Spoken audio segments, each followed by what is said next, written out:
Welcome to the Empathic Mastery Show. I'm your host, Jennifer Moore, and I'm so glad you're here. This is a place where we talk about what it means to be highly sensitive and empathic, how this impacts all aspects of our lives, and we explore tools, resources, and solutions so we can shift from absorbing all the thoughts, feelings, and energy of the world around us to being beacons for calm, love, and healing.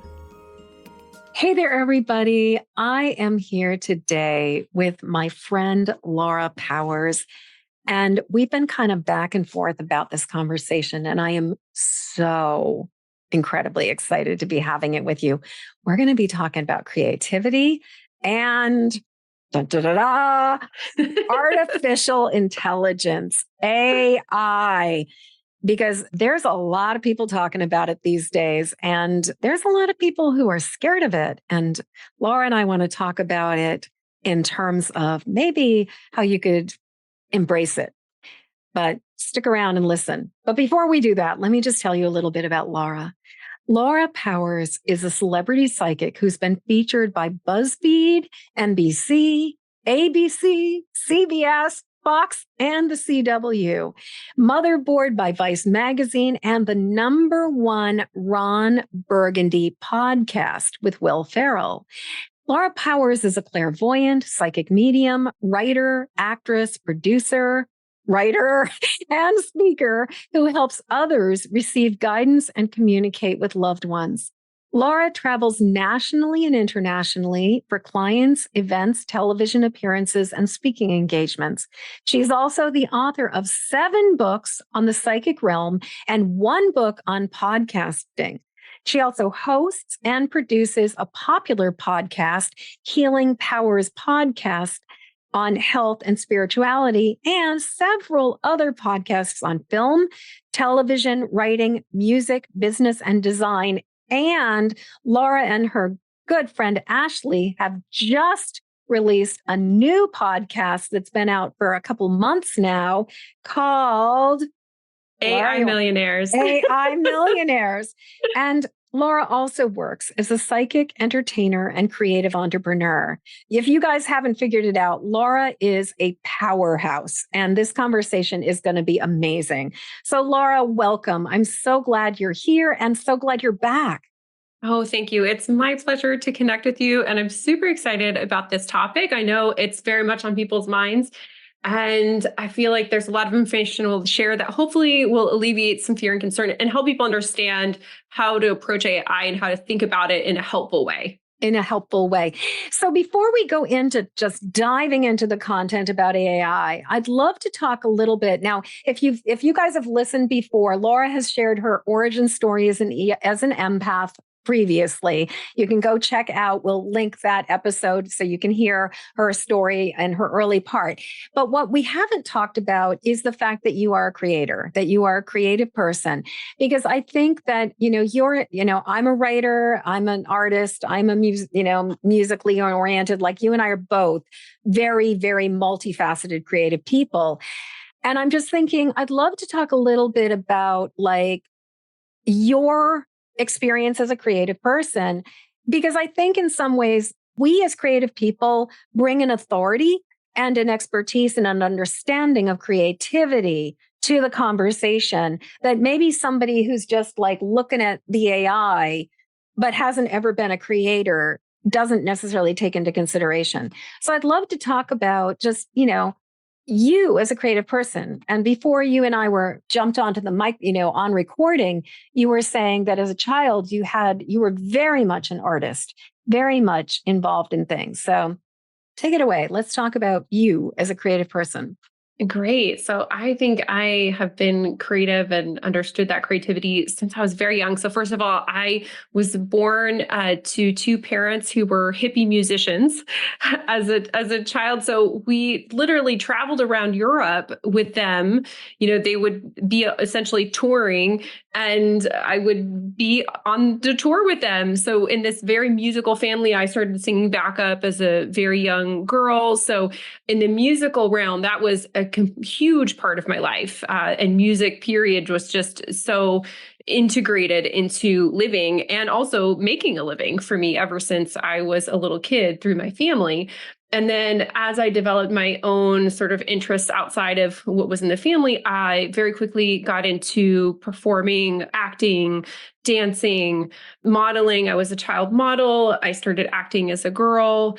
And then as I got a little bit older, I got really into visual art and specifically drawing. I did a little bit with watercolors and explored with color, but I really excelled at doing sketches and drawings that were almost photorealistic, Yeah. and this was before it became like a really big thing on Instagram and very Right. popularized because I'm before that generation. But I won awards and I really did enjoy it. And it was an escape for me in a Yeah. way.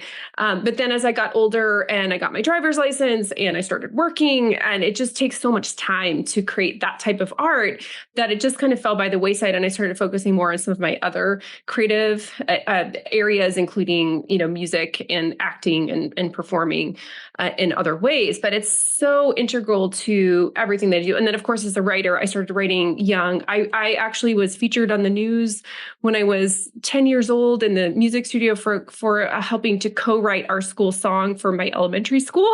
So, I mean, like that's writing and singing and, music. Yeah. So I just think for me, like it's a huge part also of being an empath, and I consider myself a psychic as well. So I know a lot of what I receive is channeled. And if Yes. you're sensitive, if you consider yourself empathic, it's likely that you are extremely creative Yeah. because it's all this energy running through you. And I believe that our highest expression is here to create in Yes. one way and have joy. And there's a lot of joy and creativity. So I think for me, it's all very connected in with my sort of psychic and empathic senses as well. Absolutely.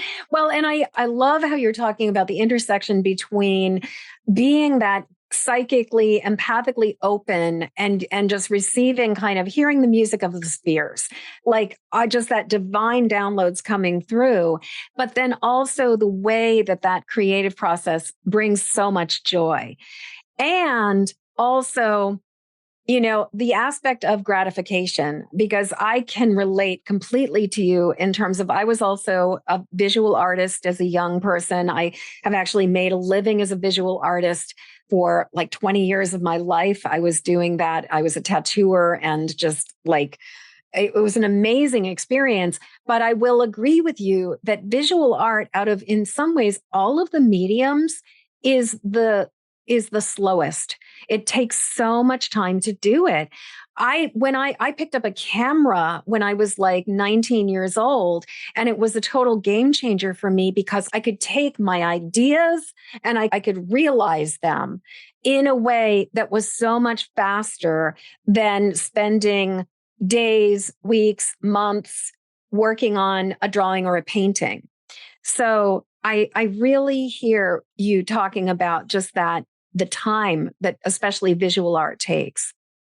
Oh, yes. It's so Yeah. time consuming. I mean, I would spend, 20 hours on one drawing, and I could have spent more. I mean, like that's like half a week of full-time work on, one thing. And by the way, if you still want to do that, great. I think that's amazing. It just, especially as I started to have it to make my own money and, was going to school, and it was just too much for me. I didn't have the passion to make it my sort of end all and be all. For some Right. people, that is they live and breathe and that's what they want to do. I've always been expressive in a lot of different ways. So I always loved it, but it just started to not fit like the overall package of what I was wanting to have in my life. And one of the things I love about AI is I feel like it's helping people to express and create at a level that is honestly unprecedented, and to be able to create our visions with more ease and abundance than we ever have had. And I know we're definitely going to touch on, is this going to do away with the artist? And I firmly believe no. And even like No. graphic artists, like I still hire graphic artists to do certain things for me, but I also use Canva, which is, Right. the app where you can create your own graphics. What it has done is simply polished what I do on a regular basis. And I'm using art in many more ways than I would have before, or graphics. Like, for example, I'll just do a channeled quick message and I'll create an image for it in like a minute with AI. these are not situations where I would have gone out and hired an illustrator for a social media post, for a quick message. But the image, I think, adds to the impression of what I'm trying to share. It's beautiful and I just enjoy it. So also, as I write more books, this has made it easier to write. I definitely am still going to hire a book cover designer. Like, I'm not going to not do that. Like, so these are important pieces where sometimes we're creating in ways in which we wouldn't have utilized a professional to do that, but we're expanding and we're even putting out more creativity that actually requires the use of these people that we would hire as a result. Well, and you said there was a post that you posted the other day because you were at the big photography conference in Vegas. And you made a comment that was so important. You were like, AI, like branding photography and AI and all of this like AI photography stuff, which I am so completely on board for and have been playing with a lot as a photographer. Like my background is in photography. And I absolutely adore it. But you said the really relevant thing. The source material has to be good enough to start with. And that means that you need to hire a professional photographer who knows how to take your picture. And what I will say is, I've been doing self-portraits since I was 19 years old. I have an incredibly large, some people would say I've got a really big collection of selfies, but I've been doing self-portraiture since I was very, very, very young. And so at one point, I experimented with a number of different portraits of myself to do face swapping and to do branded photography with. And it's really amazing how radically different one photograph versus another photograph can be for how you look in the AI images. And as you said, the lighting has to be good. There's a lot of factors, angle, everything. Yeah. And so you said something, I mean, that was just like mind blown. Like, no, you need to start with good material. You cannot just, write in a prompt and have something look the spitting image of you. No, or look good. So when these apps started to come out that would create AI generated headshots or fantasy images, whatever they were, I started playing around with it because I was immediately very interested in this. And I had a lot of people say, wow, yours look really good. Mine look nothing like me. Things like that. And that's really what I came to, is because what I was putting into the system were professional photos that were good photos that represented me, but also just you could see my whole face and it looked, you could really see things clearly. The resolution was good. And so if you're just taking, just random selfie that's not that great of a photograph and you're inputting that into the AI, it's not going to generate good quality for you. So I feel like there's this real great partnership between photography and AI. And also at this, it was a portrait convention, WPI, which is the biggest, I believe, portrait convention and conference in North America, is here annually in Las Vegas. It's amazing. If you're interested in photography, I highly recommend going. And there's a lot of discussion in AI. And I have to say, most photographers, I think, are really embracing this versus, being afraid of it. Like, there was actually a lot of discussion of the tools that it provides, like the ability to essentially do things like you used to have to do in Photoshop, like remove wrinkles from clothing. Like, I'm sorry, no photographer wants to spend their time digitally removing wrinkles. This is not as satisfying, at least no one I know.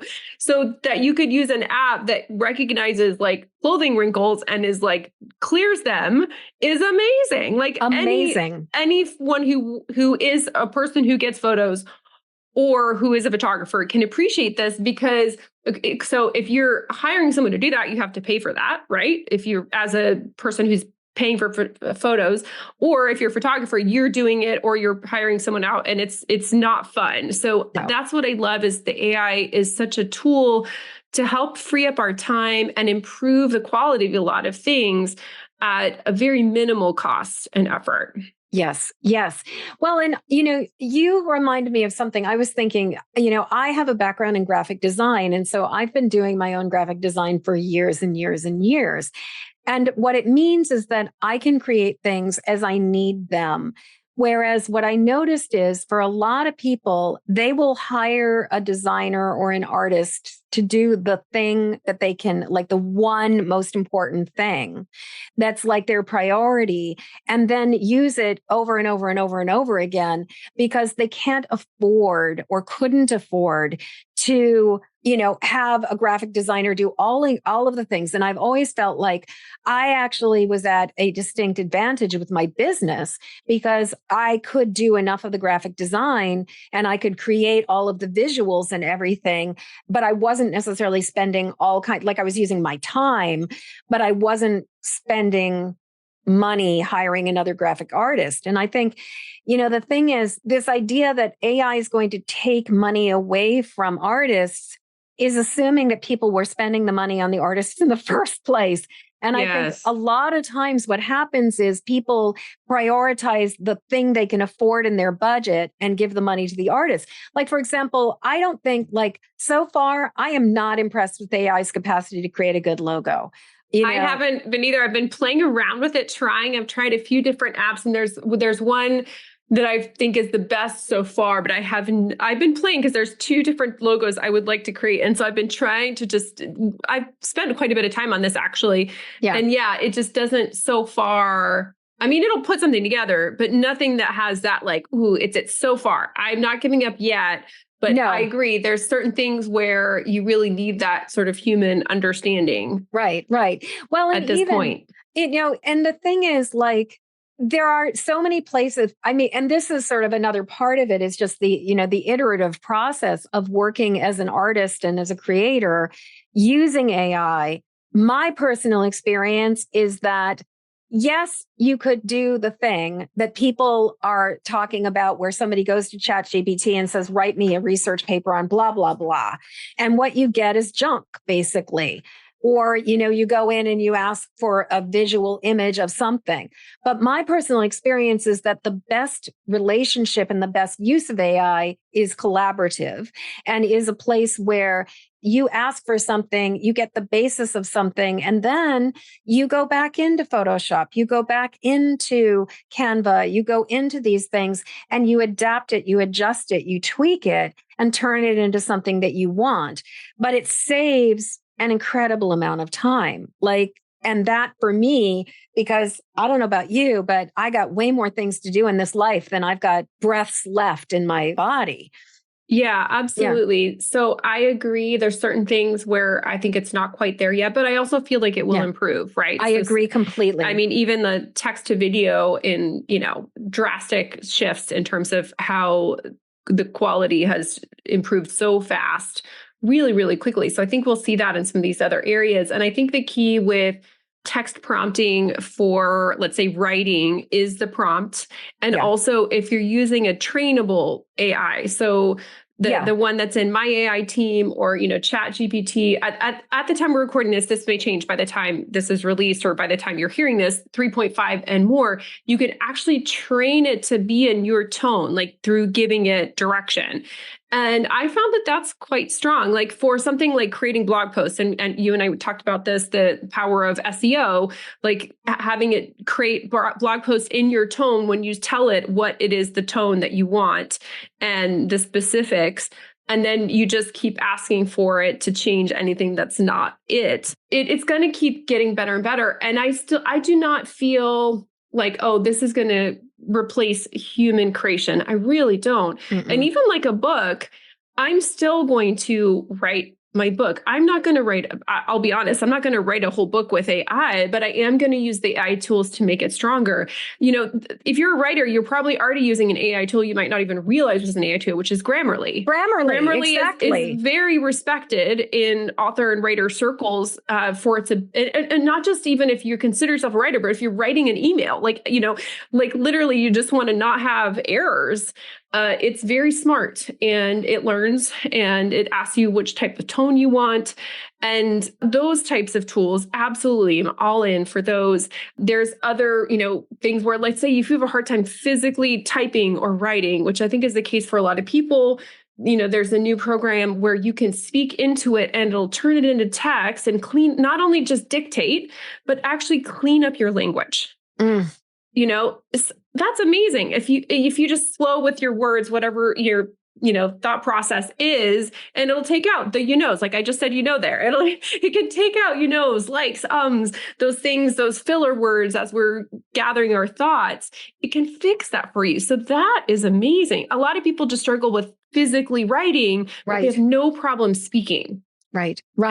Well, and that's very, very true for me, is that things come through me verbally, auditorily first. And the way that I've been writing, the way I've written every single, actually, interestingly, chapters in multi-author books I've just sat down and written because it was a fairly short piece of writing. But anything that's long, any book I've done, I've channeled the material, I've spoken the material, I've sent it over, I've ripped the transcript, I've taken the audio files, and ripped it into transcripts. And then from there, we start editing, we start, moving it, we start massaging it and turning it into something, because I understand how my neurospicy brain works. And I know that I can get a lot more material out if I speak it first and then work with writing. And this actually, I shared a post with you about, I don't know, maybe a few days ago, a week ago now, from this woman who had written about the idea of AI and neurodivergence, and the fact that in some ways AI allows and levels the playing field for people who are not neurotypical. That, that there are ways that the AI tools allow people who couldn't have a dog in the game. I think that's the phrase, but they were not able to get to claim a space, especially in the online world, because it moves so quickly. AI is allowing people to level the playing field. And she was talking about the idea of disclosure and whether or not you have to disclose. But then that leads me to this rabbit hole of okay, so do you disclose that you retouch the photo in Photoshop? Do you just at what point? And this also, I think, ties into puritanical work ethic and the idea of it has to be hard. It can't be easy. It can't be fun. It has to be hard. You have to earn it. You have to work for it, which actually ties into, I had told you, I saw this post the other day from this grumbling person on Facebook that basically said, rah, rah, rah, I'm seeing all these ads for productivity and using AI to improve things and make things move faster. I just want to use my own brain. And it's sort of okay, I'm so glad your brain works that way. After, smashing my head against the back of a propane tank back in 2019 and being a concussion survivor, my brain doesn't work the same way as it used to. I'm really grateful that I have a tool that makes it easier to do these things. I don't know. I think that there is a certain amount of just people looking at AI through their lens, but not necessarily looking at it through the lens of all the people it benefits and helps.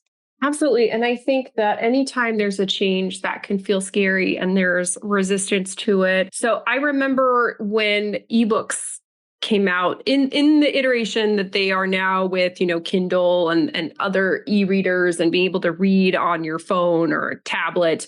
So I was actually attending writing and publishing conferences, and there was a marked difference between prior to the iPad being released into iPad, because suddenly everyone had an e-reader, or almost everyone, lots of people had an e-reader in their hands.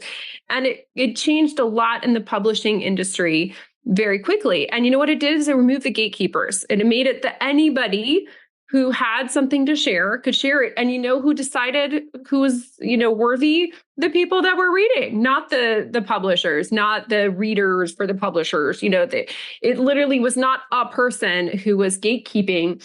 And there was one of these conferences I attended. It was in New York City. And I remember it was, Margaret, the one who, she's very famous, Margaret Atwood. the famous, she's written for Writer of TV, lots and wrote of The books. Handmaid's Tale. Exactly. Yeah. Very famous. So she was the keynote speaker, and she did a presentation where she talked about every time in like writing, when there's a change, how people tend to want to hold on to the old way. And she literally pulled up quotes that were saying things like, I know that now we're using scrolls, but there's nothing like a clay tablet in my hand, right? So now in our modern times, we can just laugh at that, but that's humanity, right? It is humanity. Just like whatever is what we're used to and we grew up with, and it's comfortable and we get it. And then the new thing comes in and there's always this like reaction. I mean, it's just, yeah. I watched this with vinyl. I watched this, when I was born, the way that music was transmitted was either through radio waves or vinyl. And then 8-track tapes came into being, which thankfully did not last because those were just ridiculous. They were kind of like the Betamax of the music industry. But then from the 8-track tapes were cassettes. And then from cassettes, there were CDs. And then from CDs, there were MP3s. And then from MP3s, there was streaming content. And, Right. And this. And every single time there has been this journey and this resistance. And the people who are like, no, don't want to deal with this. The vinyl is perfect. The vinyl is right. All these other things are hollow, lifeless all of the arguments. And it's so fascinating. I mean, I've just listened to people or watched people comment about how a visual AI is like lifeless compared to real artist stuff. And I'm kind of like, yeah, some of it may be, but there's a lot of stuff that honestly, personally, I have to really look to identify and recognize that this was created by a computer with a human interaction as opposed to just made by hand by a human being. But I think this kind of leads us into the meat of this and why this is such an appropriate conversation for the Empathic Mastery Show, because we're talking about fear. And we're talking about fear of change, but we're also talking about there's a lot of people out there who really seem to believe that AI is like soul sucking, and is going to just like people are like fantasizing about the Matrix, and that, I think there's a great deal of fear. And I'd love to talk about that. And I know from previous conversations, I think you and I are rather on the same page about this, but your guides have given you information. Can we talk about just like AI? Is it evil or is it a blessing? Is it a gift? Oh my gosh. I think like anything, it's how it's utilized. I mean, you can use the AI. It's just like our brain can be used for good or ill. I mean, like, right. And there's people that use their power for light, and those that use their power for pain and suffering. And ultimately, I like to look at AI and work on and focus on the stuff that's going to help me, and just be aware of the sort of dark side. Like we talked about, deep fake AI generated porn, with people that were not obviously in the porn, I mean, of course, these things are going to be there. Yeah. And just like anything, we need to practice discernment and awareness. And I think that's where leaning into our intuition and our, other senses is really important. Does this smell funny? Does this seem right? I can't tell you how many images I see that to me are so obviously AI generated, where I see the comments like a chicken the size of an elephant, and they're like, oh my God, that's so great. I'm like, guys, really just use your brains. This is clearly not a real chicken, things like that. We just use your discernment and awareness. That said, the line between the two is going to get harder and harder to tell. And to me, that's also why I really want to understand what's happening with AI tech, so I know what it's capable of, so that I can know when I'm looking at things like, oh, what is it capable of creating? And that'll help me to be able to also discern reality from lack of reality. That said, I think fear is often coming up when there's anything new, anything unknown. And this reminds me a lot, actually, of the .com era.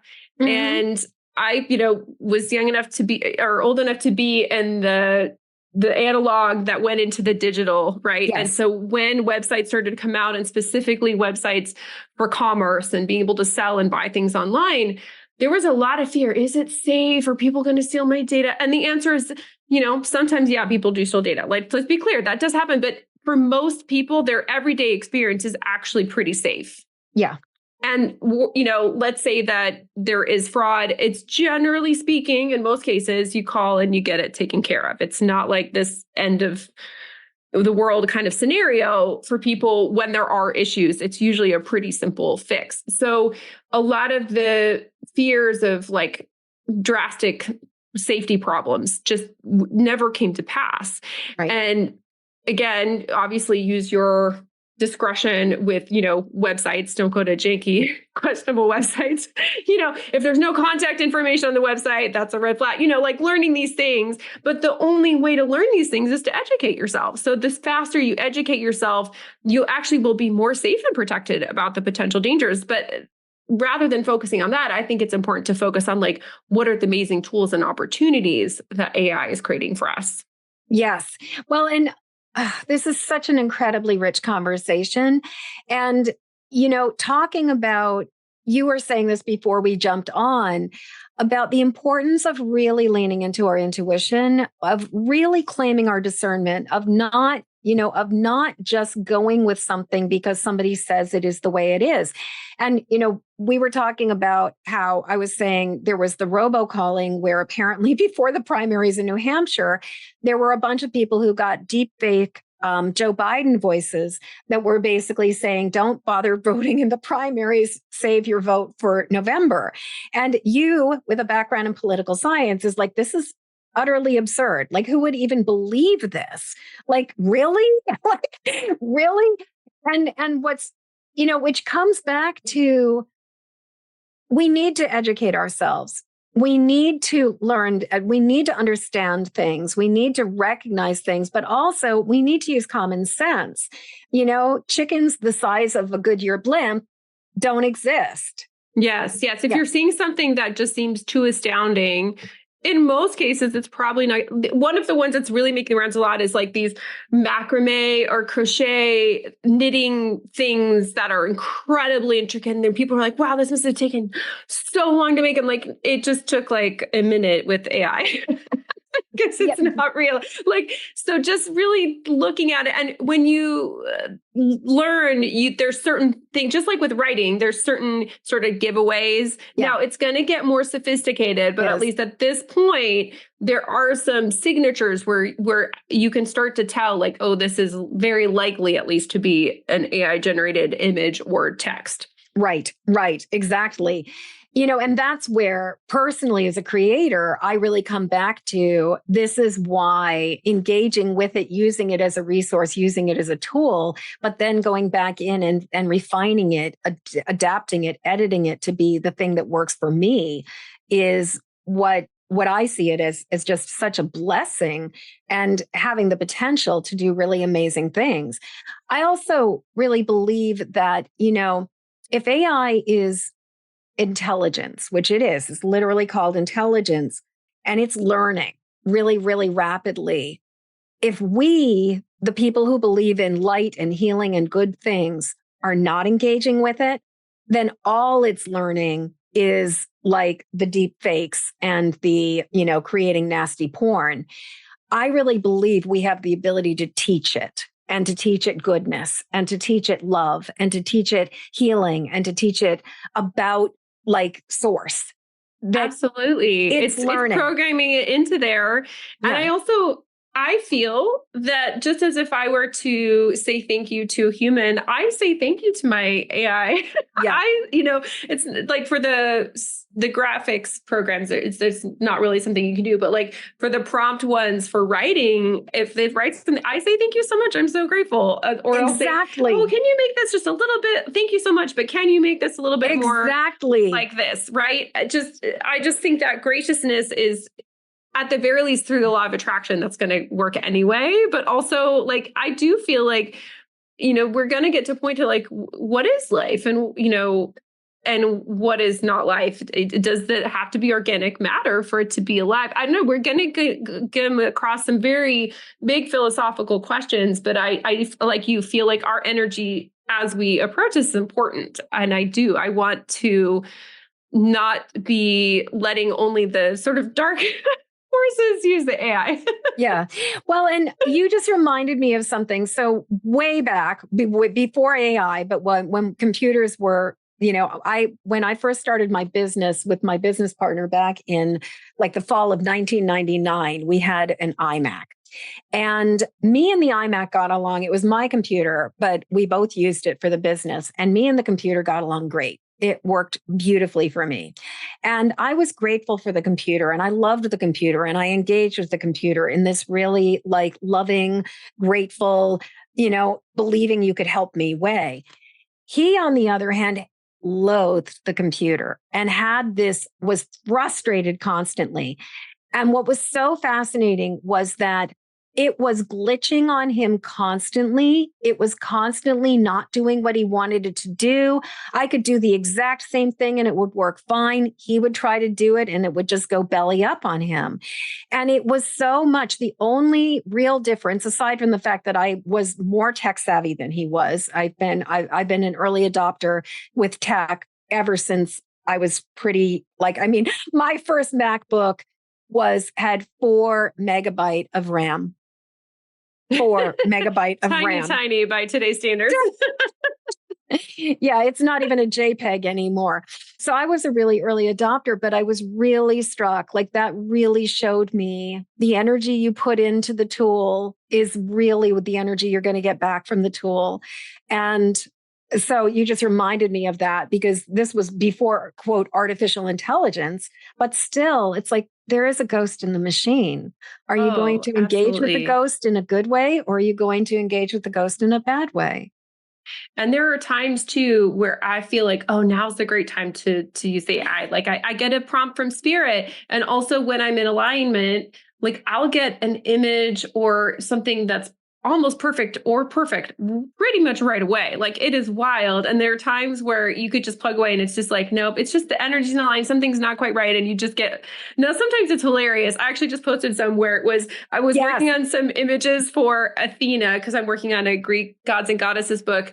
And owl is one of her symbols. So we were putting that in and it made me laugh though. So in that way, it was great. All these hilarious images with owls used completely in the wrong way. Like it would be like a pillar and on the top of the pillar is an owl's head. Yeah. Or like a statue and like the legs of the owl look like pillars, like so hilariously combining these things.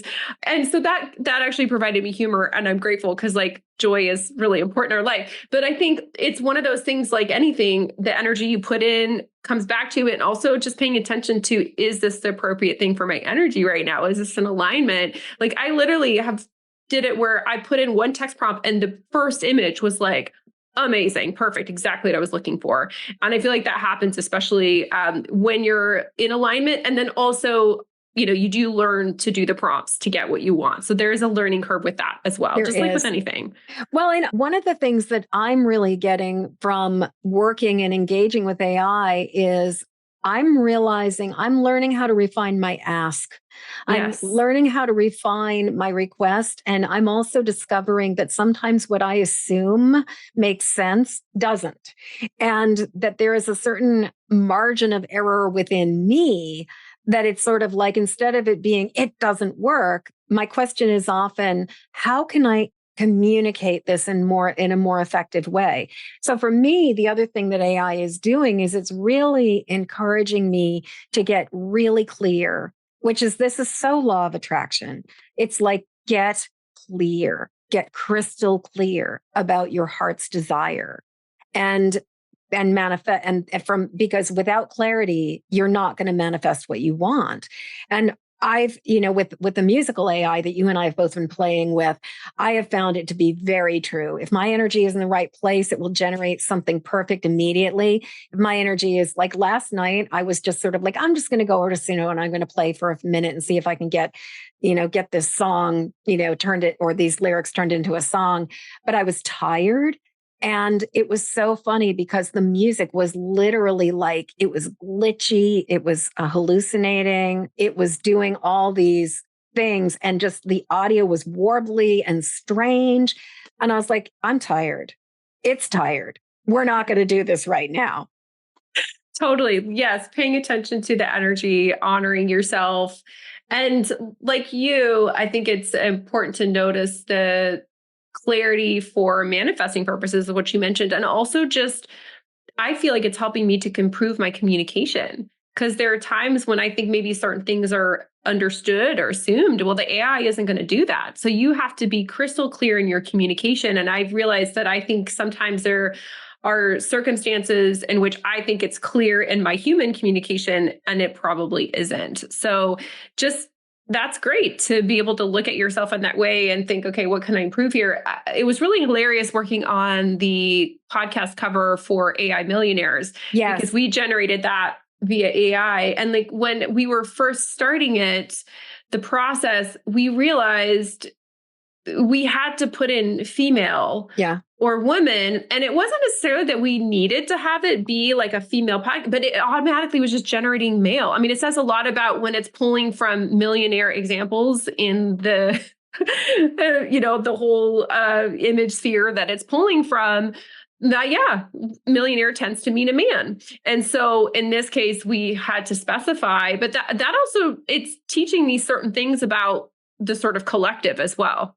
Yes, yes, yes, because everything that's in the AI at this point in time is coming out of the collective, which in some ways kind of leads to another complaint about AI. The idea of AI is scraping the internet to generate everything. Everything is, like that. This idea is that there's no such thing as creative or originality within AI. Therefore, everything you're looking at is theft or stolen. I have opinions, but yeah, I mean, we talked a little bit about this before we recorded, but there's I believe, a book called Steal Like an Artist. I mean, the truth is, in a way, nothing is original, right? Everything is nothing just is a original. copy of something else with its own variation, right? Mhm. Like we take something, and that's how our brain works, to synthesize it and just make a shift. That said, a minor shift can be significant. So I literally just had this. In fact, I'm going to do a Facebook post about it, but I love makeup, and I had like run out of the makeup eyeshadow that I typically use. And I had another palette with these, even by the same company, and looked fairly similar in color, but I put it on and it looked nothing like, and like even the formula, like it just was like, it's a minor difference, a very minor difference in the formula. Even the same company looked very similar in the actual palette, looked very different on my eye. I'm just sharing this. It's like these minor differences do make a big difference, actually. So even if you're copying something and changing a minor detail, you're still changing it. And that inherently makes it different. And it's valuable. And it's important to acknowledge that. Well, and, I was saying to you, this was one quote that's attributed to Picasso. I don't know if this is truly his or it's, was sort of one of those like fake attributions, right. but, something that I've heard, it's like amateurs borrow, professionals steal. And, when I was in art school, because my undergraduate degree is a bachelor's degree in art, one of the things that we talked about a lot was what makes art original and what makes art iterative or a reproduction of something. And you think about and so in photography, there was a period where there was this one photographer who was doing photographs of photographs, like taking photographs of photographs and showing these photographs of photographs as art.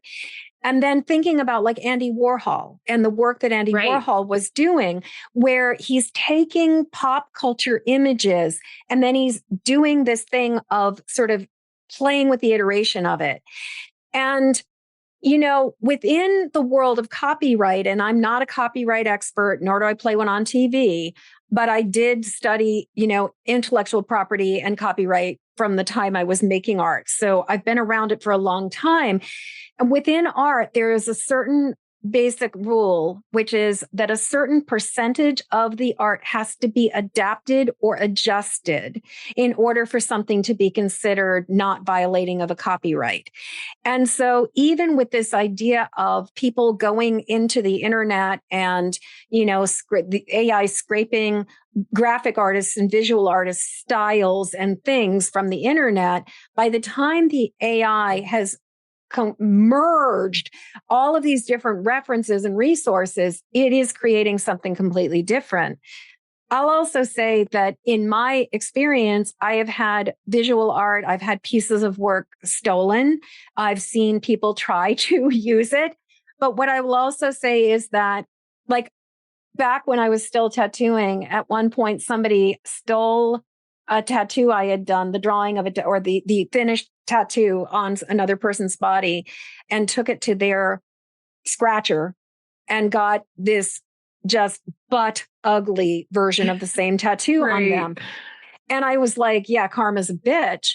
But I was also like, even within the context of that person took my actual work, brought it to somebody else and said, I want exactly that. That person could not generate that. And I think that's the thing, that it's like that even as you were saying, like the slightest variation makes it different. And it's not necessarily the same thing. But I also personally know that most of the AI artists that I'm talking to and the people who are really engaging with it are engaging with it in a morally and ethically appropriate way, that they are mindful of not just saying, make me a reproduction, like a Da Vinci reproduction, make me a, like, I'm trying to think of like some contemporary artist, but, like make me a thing that is identical to this.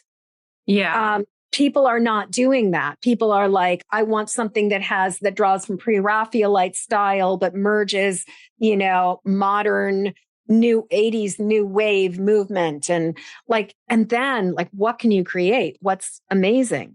Yeah. And a lot of the AI software applications right now actually do prevent you from doing that. Like you can't go in and say in the AI music one that we both created with, create me a Taylor Swift like song. You can't do that, no, right? can't. It won't do that prompt.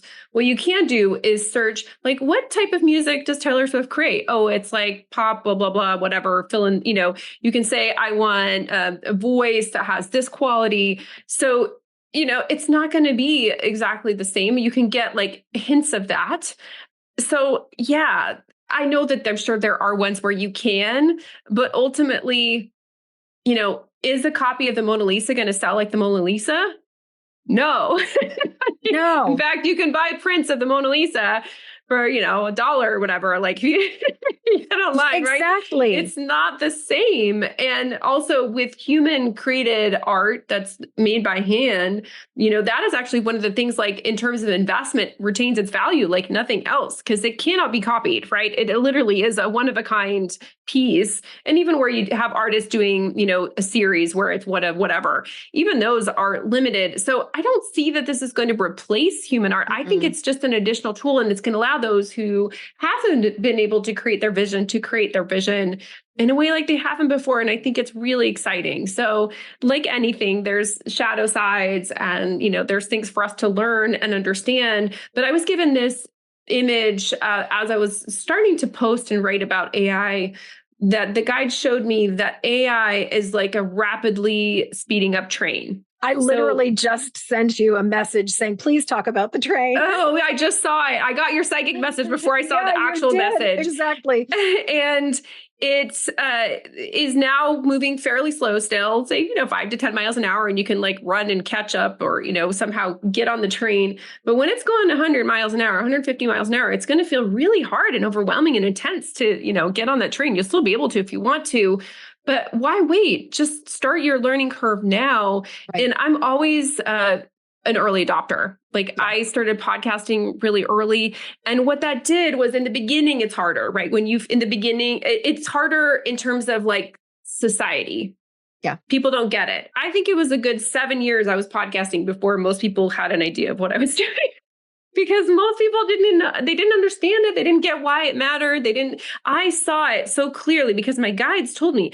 I started a podcast before I was a podcast listener, really, because my guides told me to. And I listened and I realized, wow, this is really cool. You don't, just like writing and publishing with indie publishing or self-publishing, you don't have to go through a gatekeeper. You just create the content you want. It was so exciting to me.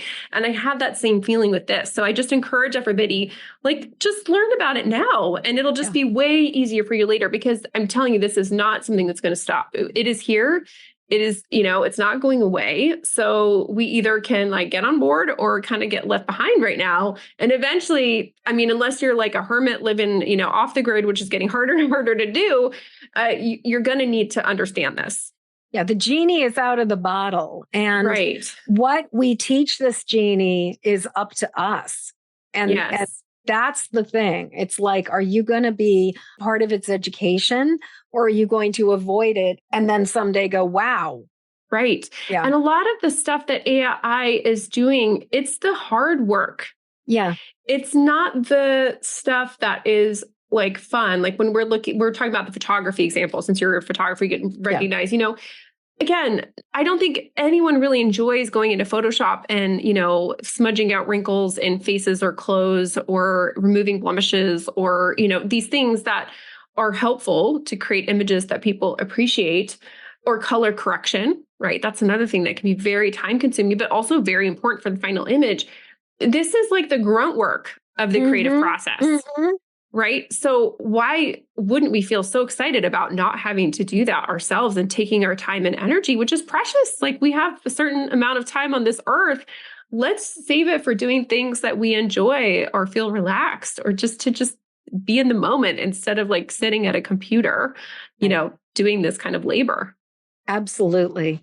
Laura, I cannot believe how fast the time has gone, although I can, because this is a topic that you and I are both incredibly passionate about. Yes. And so, ordinarily we come to the end of the conversation and I have 3 questions. The first one is just, what would you kick yourself if you did not share right now? Like, what else? What's just really, really important?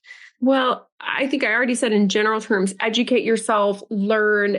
I'm a big believer in learning from someone who's like already gone through what you're wanting to experience, and also from communities. So find a class, find a community, so that you don't feel so alone with this. I think that's really helpful.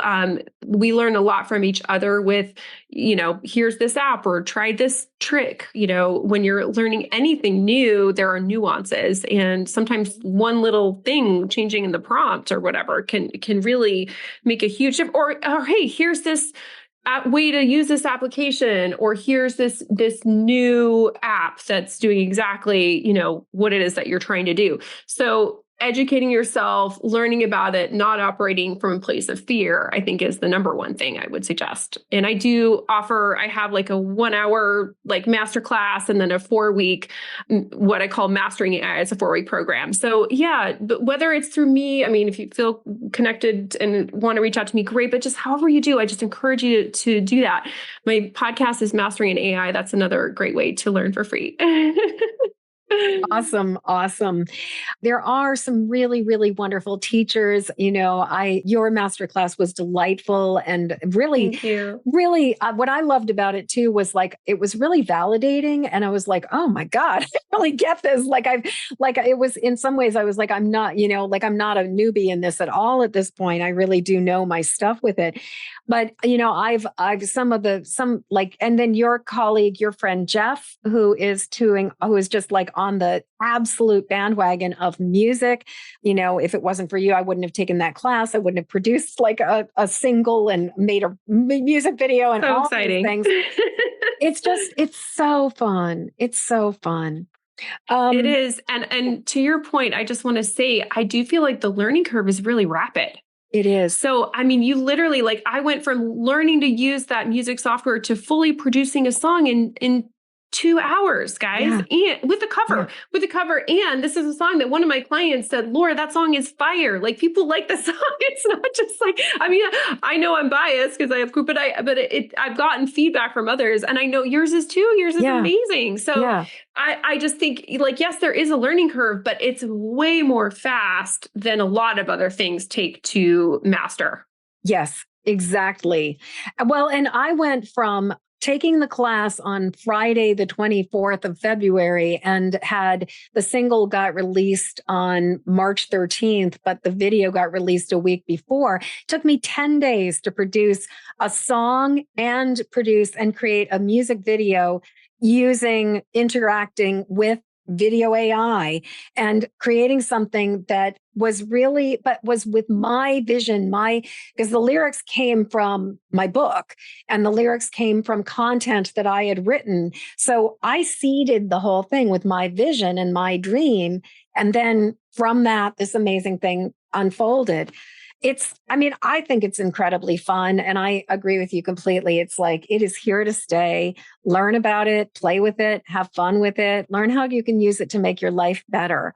And I will just say, one of the things that I think that people are starting to understand is that it's like, you don't get the AI, like there's ways to work with it that are going to work in your favor, as opposed to ways to work with it that are not necessarily going to serve you.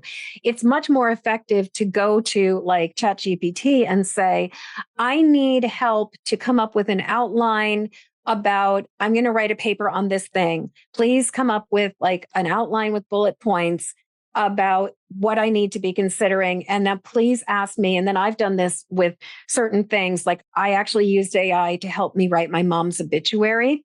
Oh, yeah. What I did is I took, and this is a complete non sequitur, but if you have somebody that you know is going to be dying, a family member, a parent especially, who's going to be dying sometime imminently within the next like 6 months to a year or so, I strongly suggest you write their obituary before you're grieving. I've done this for both my parents, and it's really worth it. But, I threw my father's obituary at ChatGPT and I said, I want to create an obituary along the lines of this. Please ask me questions about my mother's life and then help me to come put this together. So what I did is I gave it an example, and then I asked it to ask me prompt questions that I then answered. And then from my answers, it was able to generate something based on a template that I had offered it. And then I went back in and we edited it and we cleaned it up and we got rid of all of the purple prose and the floral language, because Right. if there's anything I find ChatGPT is guilty of is like over the top. It's like it's often too much florid. Too much description. Yeah. Yeah. Agreed. Yeah. Next question. Can I just say one thing about that please. before? Because I think this is something that causes people a lot of pain. Just like an obituary is not a fun thing to write, and it can be hard to get yourself to write it because it's very emotional. So the bio you read is the one that I created, but I had not updated my bio for my music podcast, which is called Behind Their Music. And I was just about to release a podcast episode specifically on AI music. And so I was like, I need a new bio that is about me, talks about me and music. And so I went into ChatGPT and I said, can you create a bio for me with this focus, stressing these points? And it literally created a bio for me so fast. It was great. It was a little long. So I said, can you write one that's a paragraph? And it did it. It's, honed it down into a minute. And I'm sharing this because writing a bio is one of the things that's hard. For one thing, it's hard to write about yourself. Sometimes Yes. I think like the ego gets in the way and it's like, what do I say? What do I not say? And ChatGPT doesn't have that for you. So It just did it. Right. And keep in mind that I love that you gave it the, ask me questions, and that helped it figure out instead of like taking a stab in the dark. But so much of it is how you work with it. So telling it the tone, giving it the parameters. And then if it's not it, saying like, oh, in my case, I'm like, it created something 4 paragraphs. That's too long for what I needed. Can you make it shorter? And it did. And it did a great job. And then I still adjusted it slightly afterwards, but it was pretty good actually. Yeah, So exactly. if you struggle to write a bio for yourself or an obituary, Yeah. then for Yeah. someone else, then these Or are the things that we don't enjoy. Like we don't no. want to do this. Or social media posts, like blurbs for Instagram. And I mean, Yeah. and because especially as women, we have so often we'll have like fear of visibility stuff comes up, fear of being judged, fear of being seen as like, and also like, oh my God, I can't like promote myself. I can't talk about how awesome I am. God forbid we talk about how awesome we are. And the thing is that AI don't care. AI does not have the same level of self-effacement and shame that so many of us so many humans have programmed into them. So I mean, it's just such an amazing tool. Okay, so next question is we usually do the time travel, but instead of doing time travel backwards in time, like, going because I just believe podcasts exist outside of time. I'm kind of feeling like I'm thinking I want your guides to come from the future and talk to us now about AI and about like, please give us a message, divine message about what we need to know. What's coming forward is the importance of understanding that AI is here to help us make our lives better and more creative. And to remember that this is also not just for professional use, but also for personal use, for organizing our thoughts, for making a plan, for generating ideas. How can I create a lifestyle where I move to Europe or, whatever? Like you can literally, it's amazing what a problem solver AI can be for us. So that's really what's coming in. So whatever the problem is for you, to think about that and start the process. And then over time, you'll learn like what it's good for in your particular situation. And then I just hear the phrase, AI can be your friend. So to approach it from that perspective versus like, oh, this is a scary enemy, which is, I think, how a lot of people are approaching it. And then, the law of attraction kicks in and like, then it becomes your reality, right? So much of this is about how you believe it will be, how you approach it energetically. And if you're in that scary I mindset, just know that that's changeable. Ask your angels and spirit guides to help you shift into more positive, loving view of reality. Yeah. Well, and our mutual friend and colleague Joanna Hunter really talks about source versus void. In the void world, AI is the matrix. Like the AI is like, the scary monster that's going to change the entire world. But in source world, AI is this gift that we've been given that allows us to express ourselves even more effectively, that allows us to problem solve, that allows us to find answers, that opens up avenues and saves us from a lot of grunt work. And oh my gosh. yeah. Yeah. And real applications. I know several people in my circle, I'm not going to say their names or anything, who have put in symptoms that they've been struggling with. Maybe they've gone to doctors for many, visits to try to figure out what's going on health-wise, and they'll plug it in and they'll get the diagnosis.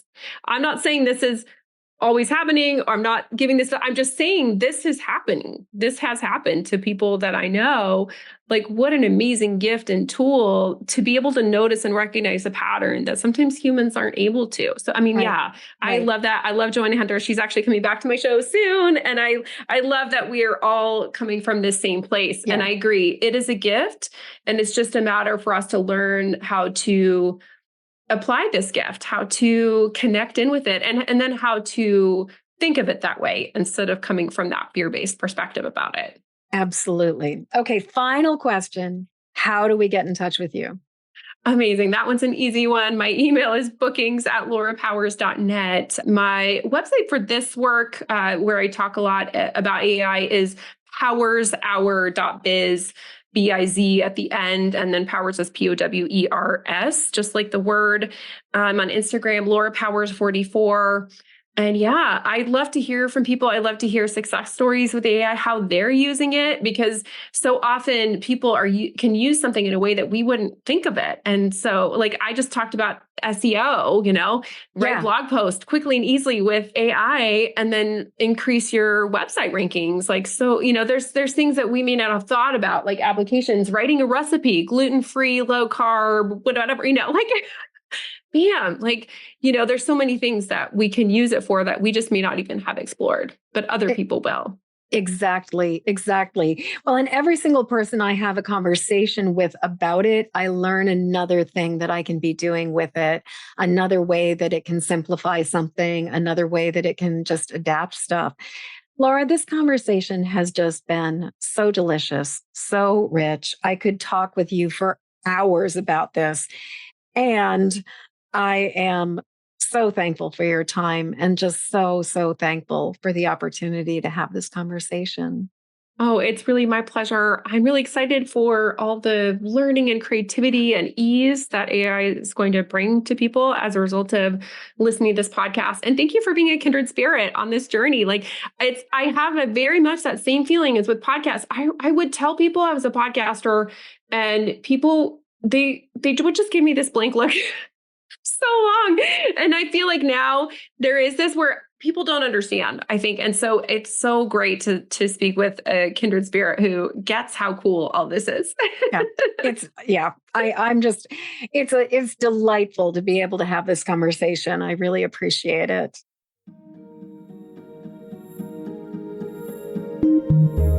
As we come to the end of this episode, I'd love to hear what you're taking from this show. Please jump over to empathicmasteryshow.com to leave your comments. In the show notes, you'll find a link to grab your copy of my Empathic Safety Guide, 3 Basics for Finding Calm in the Eye of the Storm. And while you're there, please subscribe and follow this show. And thank you for your help sharing this show with the people who need it. Please help me to spread the word and send this podcast to friends or family members who need support living as highly sensitive empathic people. Then join me again when the next Empathic Mastery Show airs. Okay, one last time. Hop over to empathicmasteryshow.com for your Empathic Safety Guide. And until next show, shine on. We need you and your gifts here on this planet. So please don't judge your empathic rainbow by colorblind standards.